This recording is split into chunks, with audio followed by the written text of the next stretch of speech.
욥은 본질적으로는 번제를 늘 드려야 하는 죄인이지만 이 동쪽 지방에 사는 동방에서는 가장 훌륭한 사람이었습니다.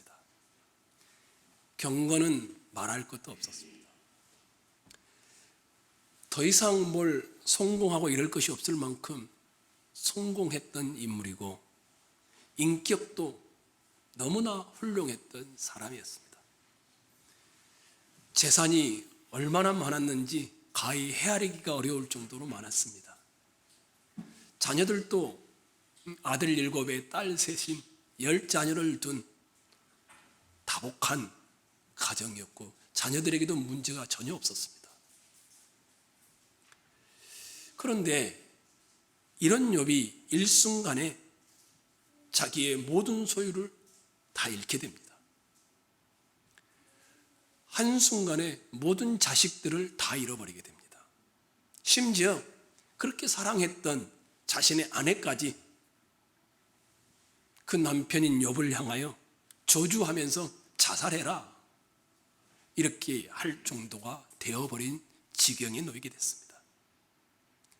이 정도만 해도 정말 무너질 것 같은데 머리끝부터 발끝까지 온몸이 악창으로 한순간도 긁지 않으면 도저히 견딜 수 없는 진물이 나오는 그런 고통을 받게 되어집니다.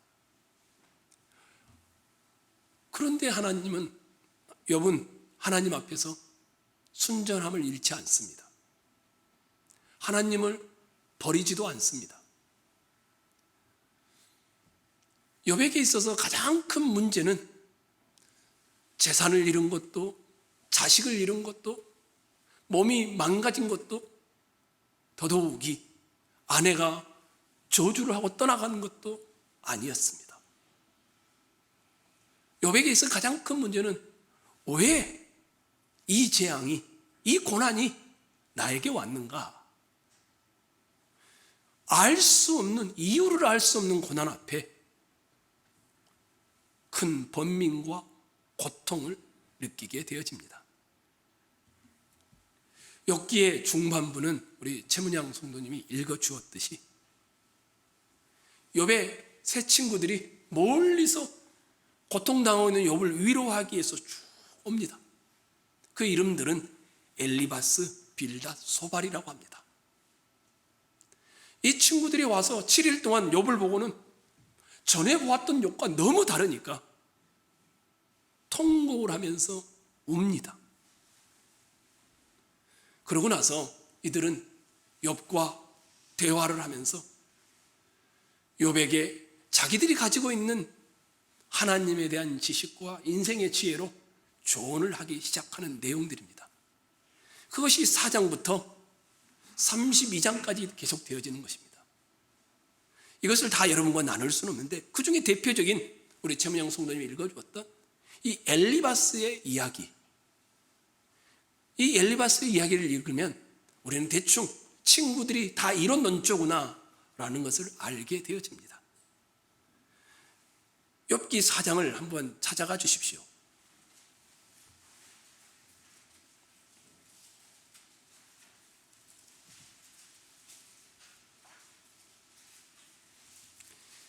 이게 한국말로 읽으면 전혀 와닿지가 않습니다. 혹시나 여러분 중에 영어를 하시는 분들은 집에 가서 영어로 한번 읽어보십시오. 훨씬 더 깊이 와닿습니다. 4장 7절로 9절입니다. 한번 읽어볼까요? 읽겠습니다. 시작.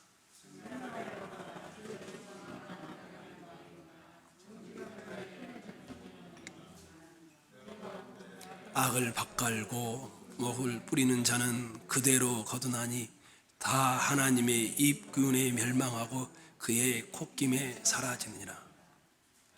네, 거기까지인데요. 이 욥의 친구들의 욥을 향한 메시지는 아주 명확한 겁니다. 읽을 때 우리가 명확하게 안 들릴 뿐이지. 야, 욥아, 하나님을 신뢰하며 순종하는 일에 어떤 어떤 잘못이 있기 때문에 너에게 이런 고난이 닥친 거 아니겠니?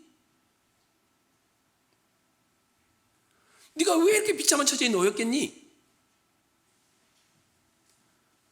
알지 못하지만 또 숨겨둔 너의 죄악 때문 아니겠니?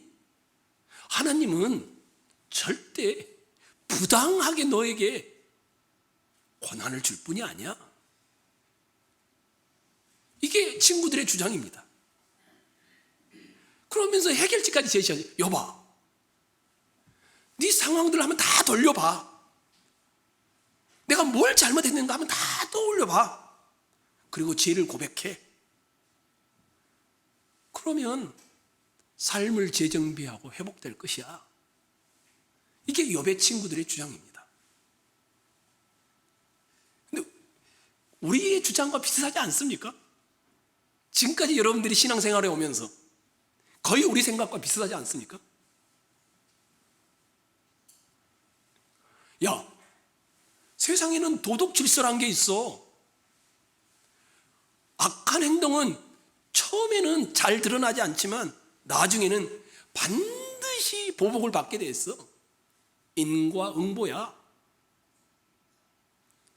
우리 잘 알잖아요. 심는 대로 성경에도 나오잖아요.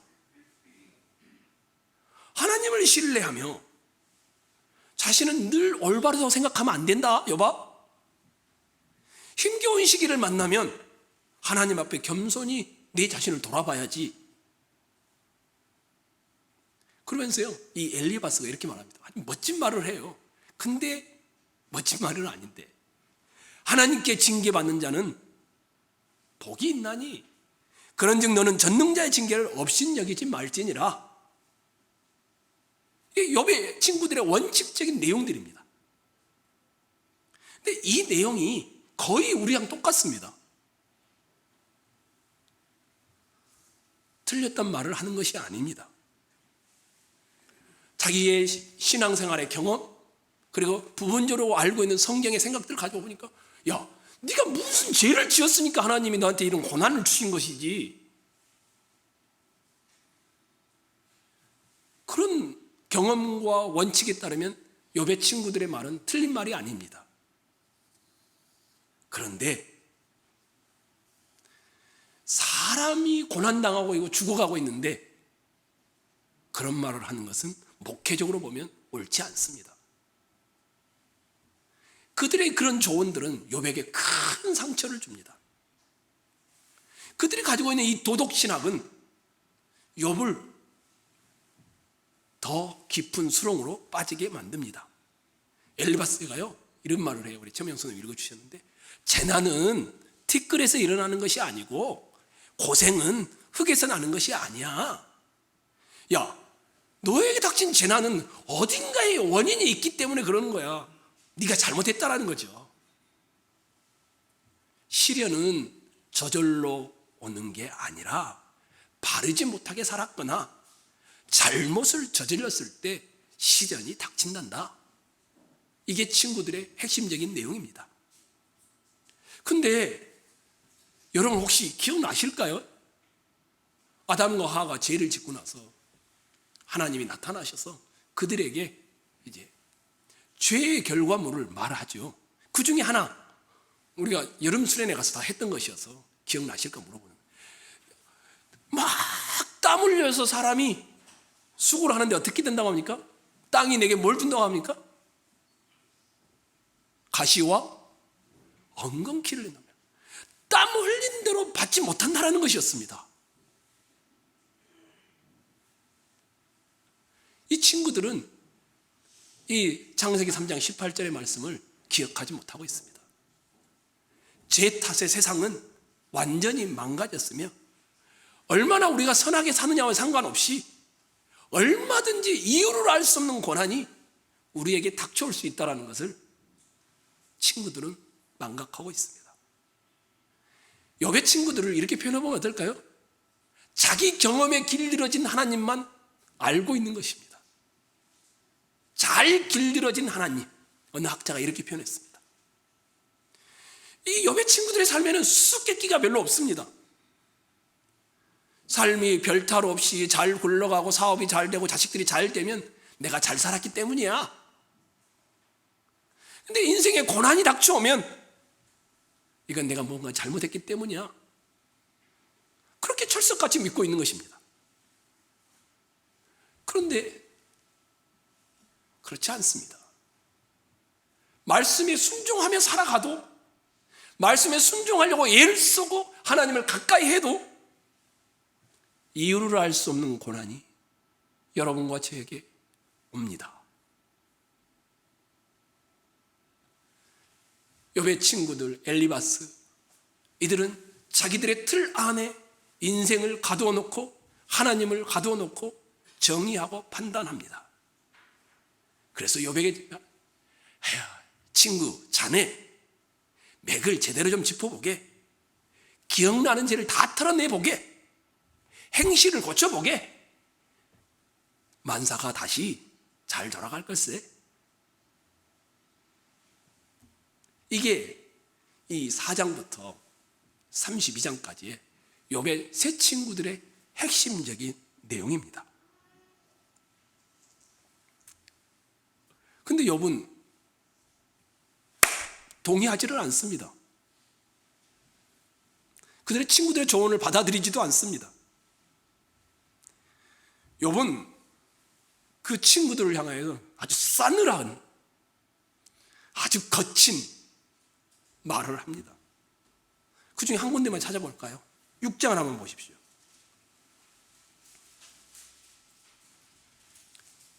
여러분이 눈으로 보면 좋겠습니다. 6장 2절로 4절. 나의 괴로움을 달아보면 나의 파멸을 저울 위에 모두 놓을 수 있다라면 바다의 모래보다도 무거울 것이라. 그러므로 나의 말이 경솔하였구나. 전능자의 화살이 내게 박힘에 나의 영이 그 독을 마셨나니 하나님의 두려움이 나를 엄습하여 치는구나. 10절과 8절에서 10절, 나의 강구를 누가 들어줄 것이며 나의 소원을 하나님이 허락하시랴. 이는 곧 나를 멸하시길 기뻐하사 하나님이 그의 손을 들어 나를 끊어버리실 것이라. 그러할지라도 내가 오히려 위로를 받고 그럴 줄 모르고 고통 가운데서 기뻐하는 것은 내가 거룩하신 이의 말씀을 거역하지 아니하였음이라. 야, 나는 절대 죄 때문에 고통받는 게 아니야. 왜 고난이 나에게 왔는지 내가 이해를 못하겠어. 그러면서 하나님께 따집니다. 하나님, 이럴 거면 차라리 태어나지 말게 하시지. 우리 어머니가 뱃속에 있을 때 차라리 죽여버리시지. 태어날 때 산파를 이용해서 죽이시든지, 기뻐하지 말든지, 어렸을 때 죽게 만드시지. 이렇게 따집니다. 그러면서 이 친구들을 향해서 조롱조의 말을 합니다. 16장을 한번 찾아보겠습니다. 16장 2절입니다.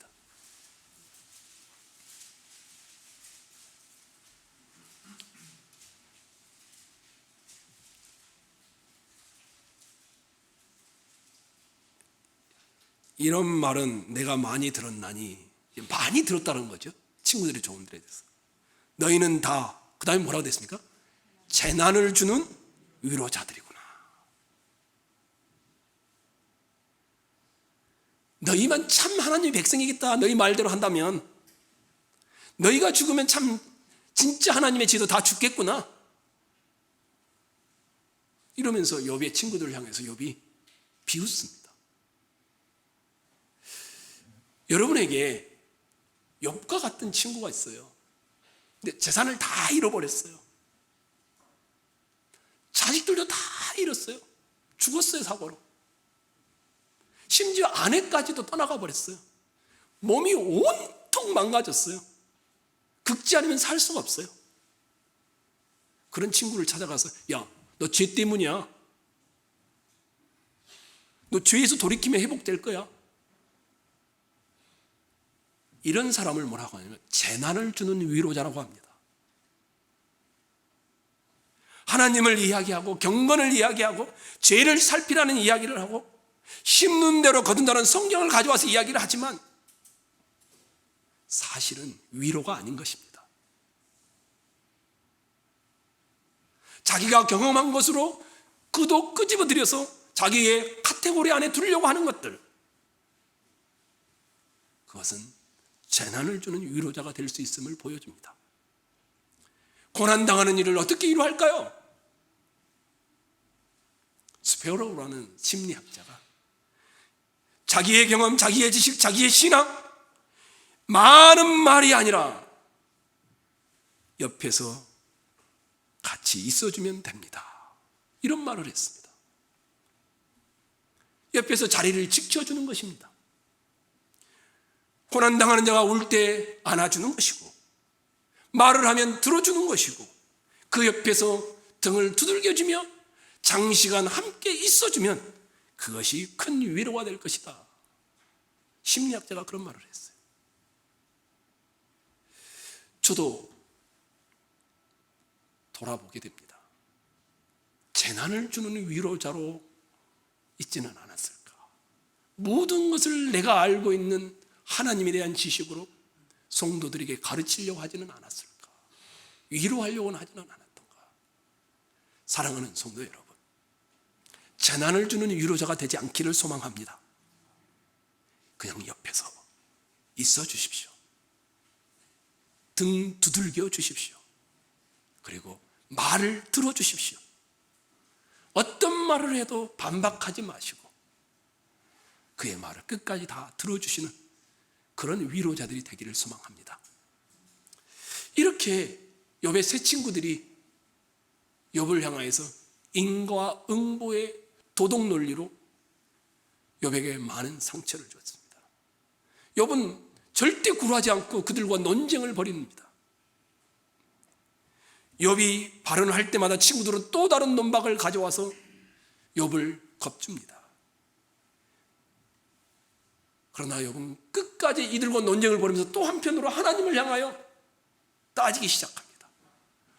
하나님, 왜 이런 일이 나에게 일어납니까? 왜 하필 저에게 일어난 겁니까?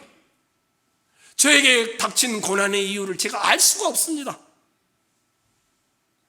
욥의 첫머리에서부터 욥의 이 32장까지를 보면 주인공인 욥은 자기에 닥친 환난이, 고난이, 재난이 징벌이 아니라는 겁니다. 알 수 없는 고난 앞에 자기는 하나님 앞에 따지면서 이유를 알려달라고 하는 겁니다. 제발 좀 알려주십시오. 욥이 당한 고난은 개인적인 도덕의 잘못 때문이 아니라는 것이었습니다. 잘못된 행정을 교정하려는 하나님의 조처도 아니었습니다. 욥을 일깨워 엉뚱한 길로 가지 않게 하거나 곁길을 그만 헤매고 믿음으로 돌아가게 하는 그런 작업도 아니었습니다. 그럼 무엇일까? 도대체 그러면 욥은 왜 고난을 당하고 있는 것일까? 이 알 수 없는 고난 앞에 욥이 그 이유를 찾습니다. 그때 하나님은 욥에게 나타납니다. 근데 그 나타나는 장면과 말하는 장면이 너무 아주 놀랍습니다. 우리 38장으로 한번 건너가 볼까요?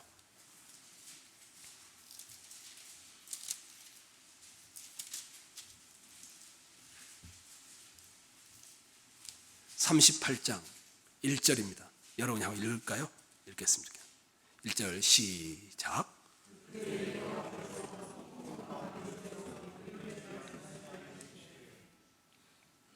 제가 그 다음 읽겠습니다. 무지한 말로 생각을 어둡게 하는 자가 누구냐? 너는 대장부처럼 허리를 묶고 내가 내게 묻는 것을 대답할지니라. 내가 땅에 기초를 놓을 때 내가 어디 있었느냐? 내가 깨달아 알았거든 말할지니라. 누가 그것의 도량법을 정하였는지, 누가 그 줄을 그것의 위에 띄었는지 내가 아느냐? 그것의 주추는 무엇 위에 세웠으며 그 모퉁이 돌을 누가 놓았느냐? 그때 새벽별들이 기뻐 노래하며 하나님의 아들들이 다 기뻐 소리 질렀느니라. 하나님이 어떻게 나타났어요? 폭풍우 속에서 나타났습니다. 혹시 기억나시나요? 시내산에서 하나님이 폭풍우 가운데 나타났을 때, 근데 사람들을 어떻게 합니까? 못 오게 합니다. 왜요? 가까이 오면 죽이니까. 근데 하나님이 폭풍우 속에 똑같이 나타났어요. 근데 욥은 죽지 않습니다. 이게 정말 놀라운 일입니다. 심지어 욥도요 그렇게 생각합니다. 혹시 욥의 자녀들이 어떻게 죽었을까요? 1장과 2장 우리가 지난번에 봤으니까. 폭풍 바람이 기둥을 쳐가지고 거기 안에 있던 욥의 자녀들이 다 그 깔려 죽었습니다. 욥이 이렇게도 말합니다. 막 하나님께 따지면서 그가 폭풍으로 나를 치실 것이다. 욥도 두려워했습니다. 폭풍으로 치실까봐, 죽을까봐. 근데 하나님이, 폭풍의 왕이신 하나님이 맹렬하고 압도적이고 장엄한 모습으로 나타나셨는데, 누구든지 그 폭풍 앞에 나타나신 하나님을 만나면 다 죽는데 욥이 안 죽습니다. 오히려요, 42장 7절로 9절을 가시면은 하나님이 누구의 손을 들어준 줄 아십니까? 욥아, 욥의 손을 들어주고 친구들의 손을 들어주지 않습니다. 욥아, 내가 이겼다, 이렇게 말을 해줍니다. 엘리바스와 빌닷과 소발은 어떻게 했습니까? 하나님, 욥이 쟤 때문에 저런 고난을 당하도 좀 말 좀 해주십시오. 욥은 이유를 알 수 없는 고난이니까 제발 이유를 알려주십시오. 근데 하나님 그런 말은 안 하시고 하나님이 욥의 손을 들어줍니다. 이게 굉장히 의아하게 만드는 것입니다. 어째서 하나님은 욥을 인정하시는 것일까? 자신이 태어난 날을 저주하고 하나님의 지혜에 도전하고 울부짖다가 쓰디쓴 불만을 터뜨리고 절절한 의심과 회의를 드러내며 시종일관 믿음을 지킨 것이 아니라 흔들렸던 욥이었습니다. 본보기로 꼽기는 너무 어렵습니다. 근데 하나님은 욥을 인정하고 친구들을 책망하십니다. 왜 그러셨을까? 물론 하나님이 너그러우신, 용서하기를 좋아하시는 분이기 때문입니다. 그렇지만 여러분과 제가 기억해야 될 첫 번째 이 욥기의 내용은 그겁니다. 욥은 불만을 쏟아냈습니다. 하나님 앞에 입이 담지 못할 말을 합니다.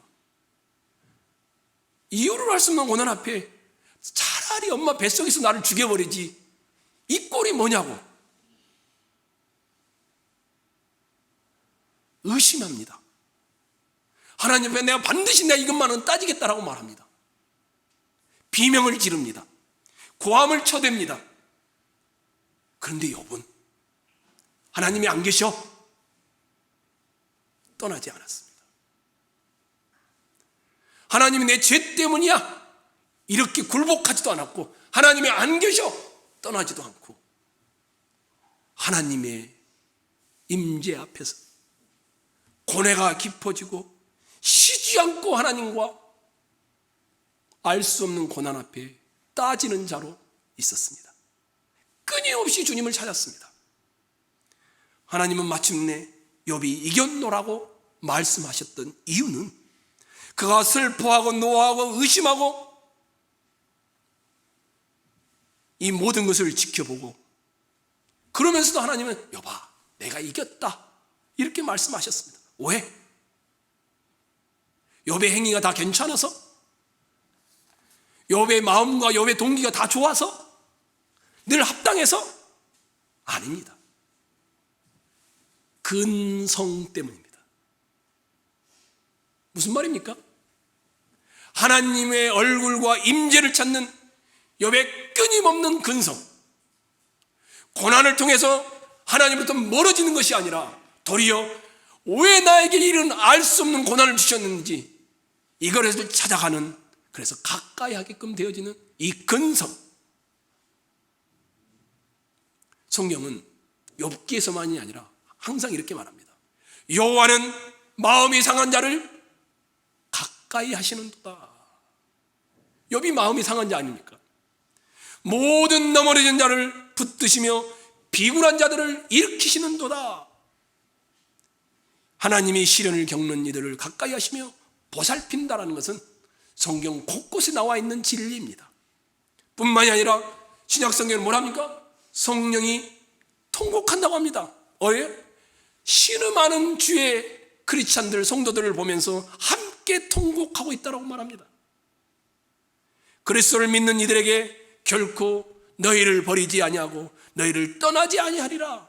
히브리서 13장 5절에 말씀하셨습니다. 예수님은 우리를 양으로 규정하시면서 뭐라고 하십니까? 그들을 내 손에서 빼앗을 자가 없느니라.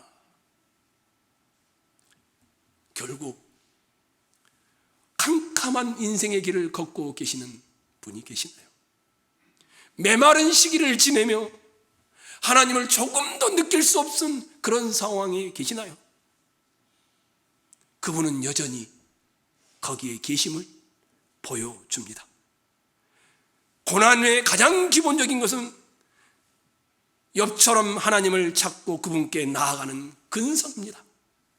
바삭바삭하게 말라가는 인생의 걸음걸음에서 포기하지 않고 도망가지도 않고 괴로울지라도 말씀을 읽고 예배에 나오며 주님의 임재를 찾아가는, 의심하며 고통하며 회의하며 흔들리며 하나님의 임재를 찾아가는 자 욥이었습니다. 그래서 하나님은 결국 욥에게 나타나 주셨고 욥의 손을 들어 주셨던 것입니다. 성도 여러분, 흑암은 영원히 지속되지 않습니다. 하나님이 요구하는 책임과 의무를 다하는 데서 시련을 겪는 데 필요한 힘이 나옵니다. 근성. 하나님이 안 계시는 것 같은 상황에도 끝까지 하나님을 찾는 귀한 분들이 되시기를 축원합니다. 두 번째 욥기를 통하여 여러분과 보고 싶은 것이 또 하나 있습니다. 하나님이 나타나셨어요. 38장에. 그리고 42장까지 쭉 이어져요. 그런데 좀 이상해요. 욥은 어땠습니까? 이유를 알 수 없는 고난 앞에 하나님, 이유를 좀 알려주십시오. 욥의 친구들은 어떻습니까? 하나님, 저 욥이 자기 죄 때문에 저랬다는 것을 좀 밝혀주십시오. 이게 논쟁의 다 모든 내용이었어요. 그러면 하나님이 나타나면 어떻게 됩니까? 보통 같으면? 그래, 말을 해줘야죠. 근데 하나님은 욥에게, 그 친구들에게 한마디의 설명도 하지 않습니다. 하나님은 욥에게 하늘나라에서 열렸던, 야 욥아, 사실은 사단이 나한테 욥에 네가 까닭이시 하나님을 섬기는, 네가 축복을 받고 자녀들이 잘 되고 부자가 되고 인격도 좋고 네가 하나님이 잘 해주니까 하나님을 믿는다고 생각한단다. 그래서 내가 사단에게 생명 말고 다 내가 건드리도록 해놨단다. 이렇게 말을 하면 욥이 아 그렇군요 하나님 이렇게 이해할 거 아닙니까? 이것이 아니라면 욥아, 너 말고 네 다음에 오는 수많은 후손들에게 너를 본보기로 삼기 위해서 너에게 이렇게 고난이 왔단다. 이렇게 말을 해주면 얼마나 좋겠습니까? 그런데 그러지 않아요. 저 같으면, 제가 만약에 하나님은 욥아, 너 정말 고통스러웠지? 내가 잘 알아. 하지만 이 모든 일로 말미암아서 너는 위대해질 거다. 조금만 더 힘내라. 세상의 마지막 날이 오는 순간까지 시련을 겪는 수많은 사람들에게 너는 영감을 주는 그런 샘플이 될 거다. 믿음의 영웅이다. 아니 이런 말을 해주면 얼마나 좋겠어요? 그러면 욥이 아 그렇지요. 좀 다르군요. 하나님의 지혜는 특별하군요.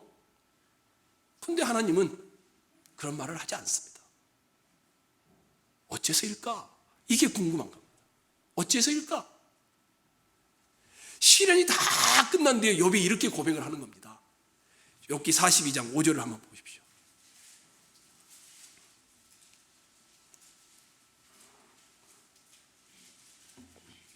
읽겠습니다. 시작. 이제는 눈으로 주를 배움나이다. 42장 5절이죠. 내가 죽게 되어 귀로 듣기만 하였사오나 이제는 눈으로 주를 배움나이다. 무슨 말입니까? 욥은요, 아 하나님 내 죄가 다 알았습니다.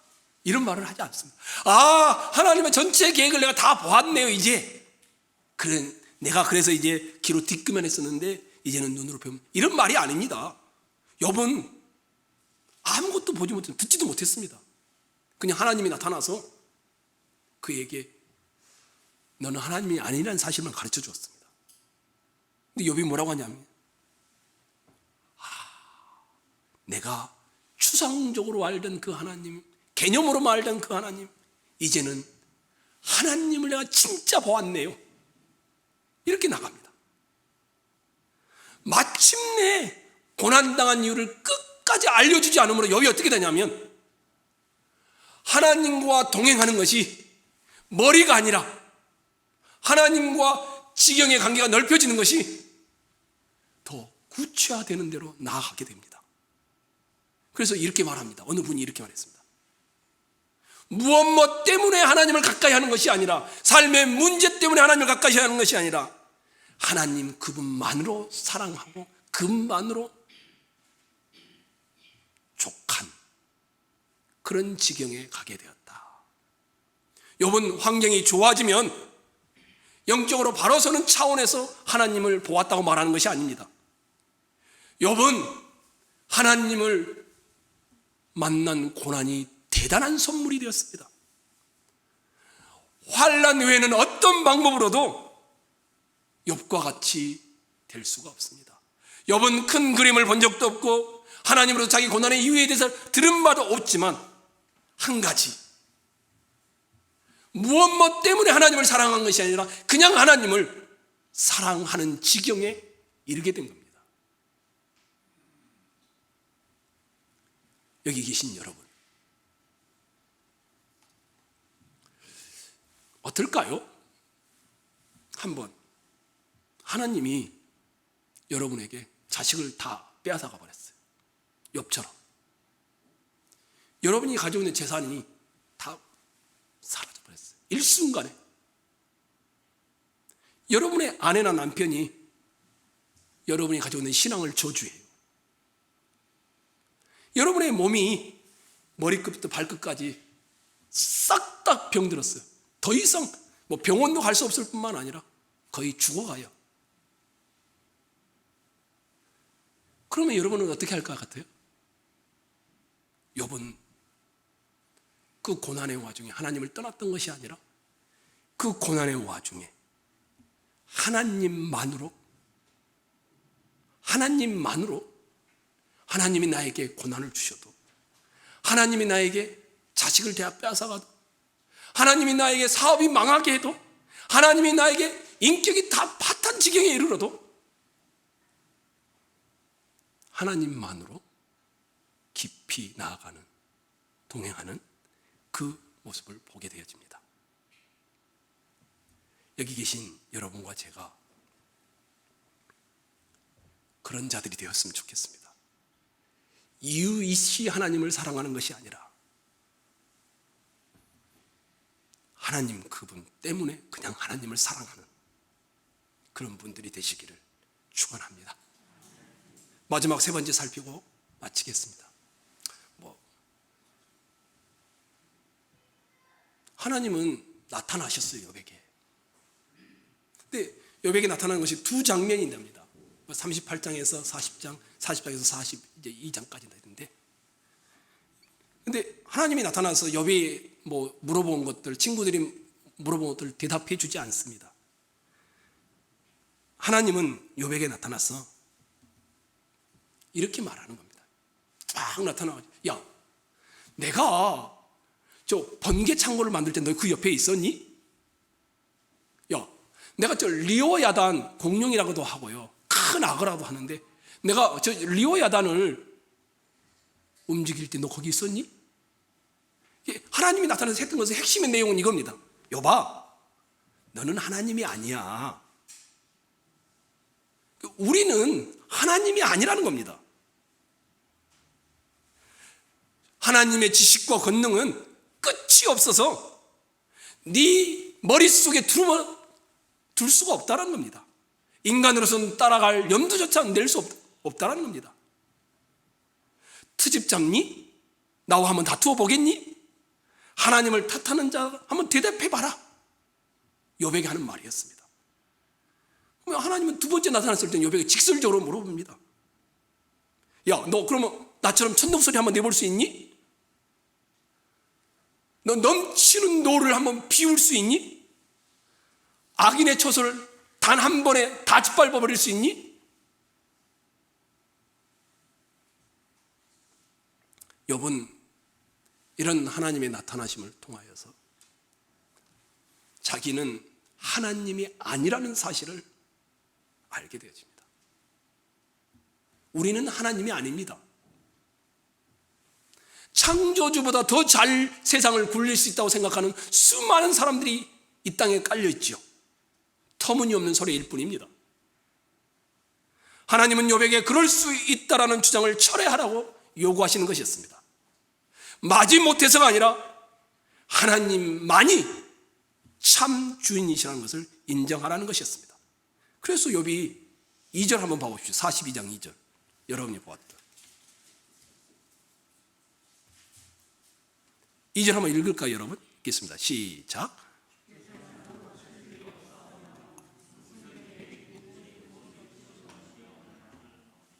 무슨 말입니까? 하나님의 헤아릴 수 없는 그 전능하심을 말하는 욥의 입장에서 보면 제가 까불었습니다. 용서해 주십시오. 이런 말이죠. 세상에서 벌어지는 모든 일의 이면에는 하나님의 모든 계획하심이 있는데 제가 그것을 모르고 하나님의 계획이 있음도 모르고 제가 까불었습니다. 용서해 주십시오. 5절을 한번 봐보십시오. 아까 읽었는데 한번 다시 읽을까요? 읽겠습니다. 시작.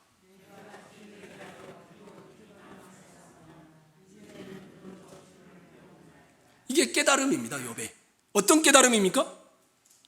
전에는 하나님에 대해서 추상적으로 알았었는데 이제는 내가 체험적으로 하나님을 알게 되었습니다. 그러므로 내가 스스로 거두어드리고 티끌과 재 가운데서 회개하나이다. 6절에 그렇게 말합니다. 욥은 더 이상 변명하지 않겠습니다. 알 수 없는 고난 앞에서 더 이상 따지지 않겠습니다. 제가 까불었습니다. 나는 의롭고 떳떳함으로 하나님이 반드시 내 인생에 대하여 설명해 줘야 된다고 생각했는데 제가 잘못했습니다. 어떤 식으로든 하나님을 내 머리 안에서 조종하려고 했었는데 용서해 주십시오. 이제는 아무 이유 없이 하나님이라는 이유만으로 하나님을 섬기겠습니다. 이런 말입니다. 하나님은 무시무시한 폭풍 속에서 욥에게 임하셨지만 아무런 혐의도 제기하지 않으셨고 욥의 죄에 대해서 하나님은 침묵하셨습니다. 그리고 욥에게 오히려 창조주 하나님의 이야기를 모두 들려주셨습니다. 폭풍우 가운데서. 여러분과 저도 이렇게 하나님이 나타나 주셨으면 참 좋겠습니다. 예수 그리스도가 더없이 큰 폭풍 앞에 대신 머리를 숙이셨던 덕분에 우리는 거룩하신 하나님의 사랑을 음성을 듣는 엄청난 은혜를 받게 되었습니다. 우리가 마땅히 받아야 할 심판을 주님이 대신 받으신 덕에 우리는 하나님의 용납함을 받을 수 있게 되었습니다. 예수님은 제2의 욥이었습니다. 죄 없이 고난을 받으실 단 한 분이셨습니다. 예수님은 최후의 결말에 이르기까지 기꺼이 욥의 삶을 사셨습니다. 친구들과 적들에게 자신의 목숨도 살릴 힘이 없는 멍청이라는 소리를 예수님은 들었습니다. 하나님을 모독하는 자, 심지어 범죄자 취급을 예수님은 받았습니다. 그러면서도 흔쾌히 죽음의 길을 가셨습니다. 욥이 동전 한 푼 없는 알몸이 되고 육체적인 고통을 겪듯이 예수님도 거처가 없었고 벌거벗었고 십자가의 악형을 당하셨습니다. 욥은 본질적으로는 죄인이었지만 상대적으로 제가 경건한 사람이었죠. 예수님은 절대적으로 완벽하게 결백하셨던 분입니다. 욥은 하나님께 버림받았다고 느꼈지만 예수님은 실제로 친구들로부터 버림받았고 가족들로부터 버림받고 뿐만 아니라 아버지 하나님으로부터 버림받은 경험을 했습니다. 겟세마네 동산에서 예수님은 하늘 아버지께 전폭적으로 순종하며 그분으로부터 철저하게 버림받고 끝내는 지옥의 멸망을 겪게 되리라는 것을 이미 아셨습니다. 세상 누구도 마주해 본 적이 없었던 그런 것이었습니다. 오직 예수님만 아무것도 바라지 않고 하나님을 섬기셨습니다. 성도 여러분, 어디서도 위로가 없을 때, 누구 하나 내 마음을 못 알아주는 고독을 느낄 때에 여러분은 하나님이 함께 계시다는 것을 믿어도 좋습니다. 왜요?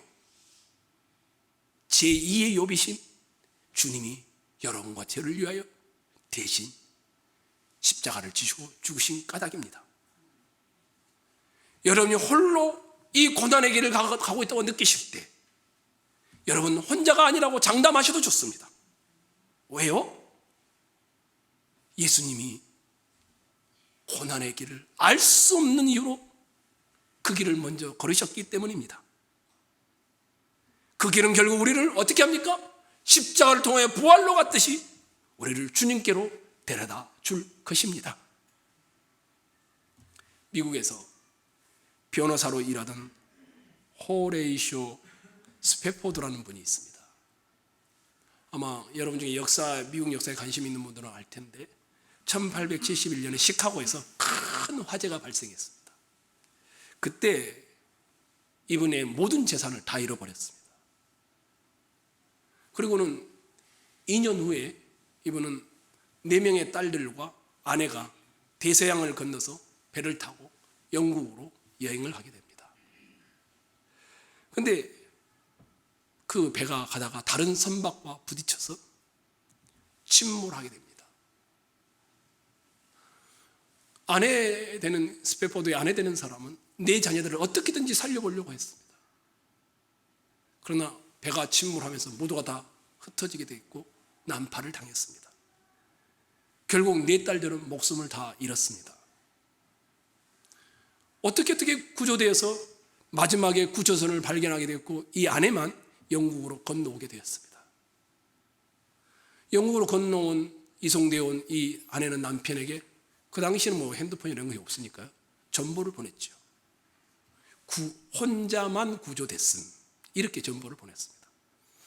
아내를 데리러 영국으로 가는 이 스페포드가 대서양을 가면서 413장, 아까 우리가 불렀던 그 노래를 불렀던 것입니다. 413장 찬송을 한번 펴보십시오.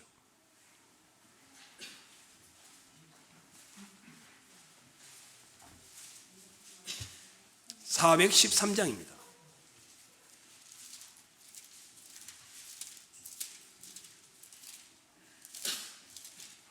한번 1절 가사 한번 읽어볼까요? 읽겠습니다. 시작. 내 평생에 가는 길 순탄하여 늘 잔잔한 강 같든지 큰 풍파로 무섭고 어렵든지 나의 영혼은 늘 편하다. 내 영혼 평안해. 내 영혼 평안해. 깊은 슬픔을 다독이느니라 안간힘을 쓰는 장면을 여러분이 느낄 수 있겠죠. 하나님의 평안을 갈구하는 이의 찬송의 대부분이 이런 투구가 될 수 있겠죠. 근데 제가 이해 못하는 게 하나 있었습니다. 3절 한번 봐보십시오. 한번 여러분 읽어볼까요? 3절 시작.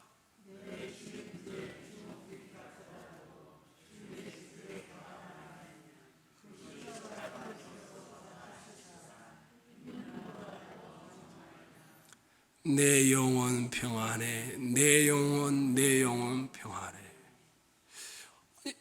내 딸을 잃어버리고 구조된 아내를 데리고 가는 것과 이 3절의 가사와 잘 어울리지가 않습니다. 한참 생각을 해봅니다. 무슨 상관이 있을까? 모든 면에서 상관이 있구나. 고난이 닥쳐왔을 때, 평안을 잃게 만드는 요소가 찾아왔을 때, 자신은 하나님의 벌을 받고 있다고 생각할 때, 내 지은 죄 주홍빛 같더라도 다 죽게다 아뢰면 그 십자가 비로소 다 씻어서 흰 눈보다 더 정하리라. 십자가를 보라는 말이구나. 모든 영별을 예수께 쏟아졌다라는 이 십자가를 보라는 것이구나. 하나님이 보살펴주지 않는다고 느낄 때에, 하나님이 계시다면 왜 이렇게 내 인생을 망가뜨렸냐고 느껴질 때에 스페포드는 주님의 십자가를 보았습니다. 십자가를 보라, 이렇게 말하는 것 같았습니다. 성경은, 하나님은 나도 아들을 잃었다, 하지만 뜻하지 않게 잃은 것이 아니라 너희를 위해 자원해서 십자가에 못 박히겠다.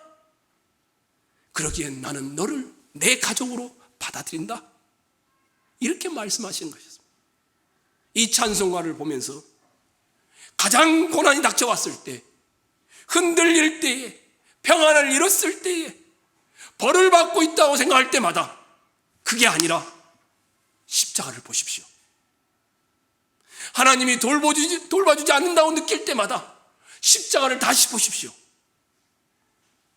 성도 여러분, 십자가를 다시 보면 다시 하나님을 생각하고 감사하며 그 사랑의 평안의 삶으로, 평안의 모습으로 그 환경을 견딜 수 있게 될 줄로 믿습니다. 사랑하는 성도 여러분, 인생의 삶의 자리에 고난이 없으면 얼마나 좋겠습니까? 그러나 고난은 여러분과 저에게 하나님만을 사랑하게 하는 귀한 도구가 되어집니다. 더없이 귀중하게 여겼던 것을 잃어버리는 상실감과 분노에 주님을 거부하고 싶은 마음이 들 때조차도 이 고난을 통하여 하나님을 가까이 하는 귀한 분들이 되시기를 주님의 이름으로 부탁을 드리겠습니다.